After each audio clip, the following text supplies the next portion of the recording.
अब कहीं जंग की बात हो और ट्रंप साहब ना आए, ऐसा तो मुमकिन नहीं है। तो एक बार फिर पाकिस्तान की पिटाई होता देख डोनाल्ड ट्रंप ने बयान दिया कि अगर पाकिस्तान को जरूरत पड़ेगी तो हम सीज फायर करवा देंगे। उन्हें भी सुन लीजिए। Look, I solved, this will be my 8th war that I've solved. And I hear there's a war now going between Pakistan and Afghanistan. I said, I'll have to wait till I get back. You know, I'm doing another one because I'm good at solving wars. I'm good at making peace. And it's an honor to do it. I saved millions of lives. Millions of lives. Now, in all fairness to the Nobel Committee, it was for 2024.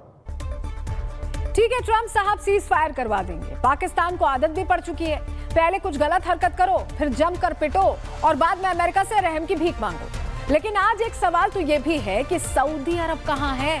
कुछ दिनों पहले Saudi जाकर शहबाज ने क्या कहा था कि Saudi हर लड़ाई में हमारे साथ है। वो तस्वीर भी हम आपको दिखा रहे हैं। तो आज जब पाकिस्तान पिट रहा है, तो ये जो मीटिंग हुई थी सो कॉल्ड, जिसमें बहुत सारी चीजें तय हुई थी, तो सऊदी साथ खड़ा क्यों नहीं नजर आ रहा है? क्योंकि ये जो मीटिंग हुई थी जब, तो शहबाज शरीफ बहुत चौड़े होकर लौटे थे अपने देश में कि हमारे ऊपर अटैक होगा तो हमारे साथ सऊदी खड़ा रहेगा। तो अटैक तो हो गया, अफगानिस्तान ने अटैक कर दिया, जवाबी कार्रवाई कर दी, लेकिन सऊदी बचाने क्यों नहीं आया, ये प्रश्न है। अभी मुनीर खुद बता रहा है कि हमारे 23 सैनिक मारे गए।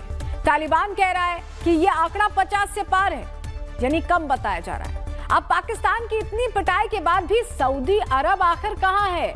ग्राफिक्स के जरिए चले इस पर भी थोड़ी सी डिटेल आपको दे देते हैं। पाकिस्तान और अफगानिस्तान के बीच हालात बिगड़ गए। अब लोग उस समझौते की बात कर रहे हैं, जिसकी तस्वीर भी हम आपको दिखा रहे हैं, जो सऊदी और पाकिस्तान के बीच हुआ था। 17 सितंबर को strategic mutual defence agreement sign हुआ था। सऊदी अरब ने पाकिस्तान की रक्षा का वादा किया था। समझौता हुआ था कि पाकिस्तान पर हमला दोनों देशों पर माना जाएगा। लेकिन पाकिस्तान जब पिट रहा है तो सऊदी कहां है? सऊदी के विदेश मंत्री ने कहा है कि पाकिस्तान धैर्य बनाए रखे। मतलब पाकिस्तान को सऊदी से सिर्फ तसल्ली मिली है। वो जो साइन किया गया, जो पूरा माहौल बना, वो सब ऐसे ही था, सिर्फ तसल्लियां दी जा रही। आज पाकिस्तान में जो अफगानी बम बरस रहे हैं, इसके पीछे की एक वजह वो बयान भी है जो बीते 9 अक्टूबर को ख्वाजा आसिफ ने दिया था। और ये बयान मुत्ताकी की भारत वाली तस्वीरों के जवाब में आया था।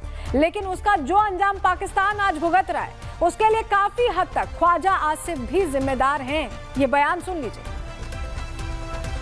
जो उनको पनाहगाहें मुयस्सर करते हैं, चाहे वो हमारी सरजमीन पे हैं या वो अफगानिस्तान की सरजमीन के ऊपर है, इसमें किसी को कोई शक नहीं होना चाहिए। अगर किसी गांव से या किसी पनाहगाह से 4 या 5 या 10 या 15 आदमी निकल के हमारे किसी फौजी काफिले के ऊपर जो है हमला करते हैं, उसका जवाब जो है हो सकता है सबको सब साथ कोलैटरल डैमेज भी हो।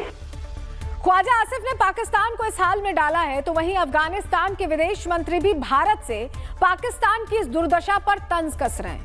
जमकर पीटने के बाद कह रहे हैं कि हमारा दिल बहुत बड़ा है, चलिए आपको माफ करते हैं। उनका ये बयान सुनिए आप।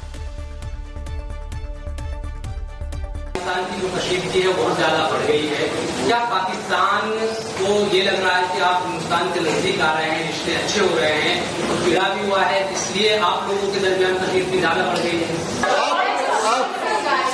आप ये पाकिस्तान से पूछो, हमारे तरफ से मुश्किल नहीं, हमारा सीना बहुत बड़ा है।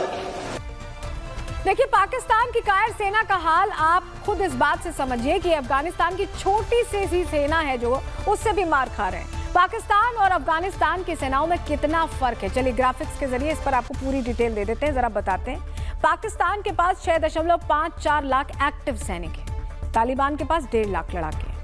पाकिस्तान 17,000 बख्तरबंद गाड़ियां रखता है, तालिबान के पास देखिए बहुत कम 500 टैंक ही हैं, फिर भी जवाब दे रहा है, फिर भी पाकिस्तान कुछ नहीं कर पा रहा।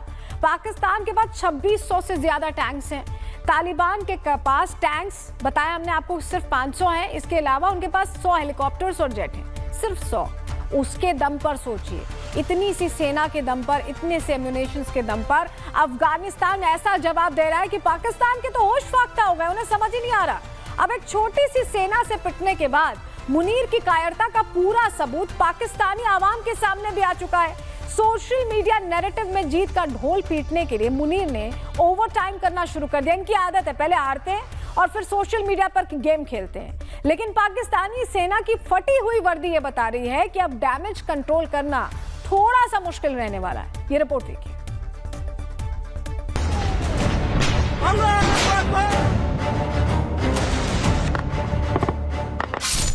पाकिस्तान धुआं धुआं, मुनीर पूछे ये क्या हुआ।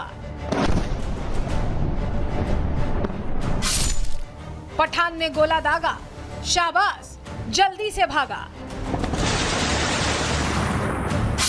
अफगान का दिवाली धमाका, टुकड़े होगा आतंकी आका। अफगानिस्तान और पाकिस्तान के बीच डुरंड लाइन पर रविवार रात चली भारी गोलीबारी ने दक्षिण एशिया को युद्ध के मुहाने पर ला खड़ा किया है। दोनों देशों की सेनाओं के बीच पूरी रात भीषण लड़ाई चली। ये झड़प करीब 7 घंटे चली, जिसमें दोनों तरफ से गोलियां चली, तोपों की गड़गड़ाहट हुई, हवाई जहाजों ने हमले किए।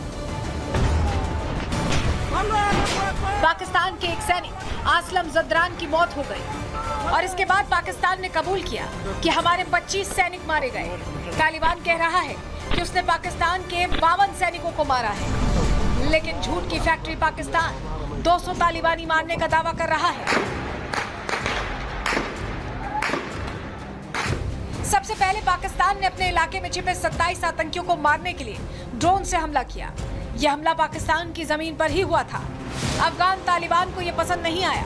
उन्होंने सोचा कि यह उनके खिलाफ है, इसीलिए रात करीब 9 बजे अफगान तालिबान ने पाकिस्तान की सीमा पर गावी इलाके में पाकिस्तानी चौकी पर हमला कर दिया। ये कुर्रम जिले में है, जो खैबर पख्तूनख्वा प्रांत का हिस्सा है। यह हमला सिर्फ एक जगह नहीं रुका, जल्द ही ये पूरी सीमा पर फैल गया। अफगानिस्तान के कूनर, नंगरहर और नूरस्तान प्रांतों से अफगानी फौज ने पाकिस्तानी चौकियों पर गोलियां चलाई। तिराह घाटी में भी अफगान तालिबान ने मोर्टार से गोले दागे। आधी रात से पहले ही दोनों तरफ से भयंकर लड़ाई शुरू हो गई। पाकिस्तानी फौज ने तोपों से और हवाई जहाजों से अफगान चौकियों पर हमला किया। पाकिस्तान एयरफोर्स के जेट विमानों ने अफगानिस्तान के अंदर कई जगहों पर बम गिराए, लेकिन हर बार की तरह उनके बम या तो खेतों में जा गिरे या फिर हवा में ही फुस हो गए। ये लड़ाई सिर्फ एक लाइन में नहीं लड़ी गई, कई जगहों पर अलग अलग घटनाएं हुई हैं। लोअर डेर, यहाँ शाही बिन शाही सीमा पर अफगान फौज ने हमला किया।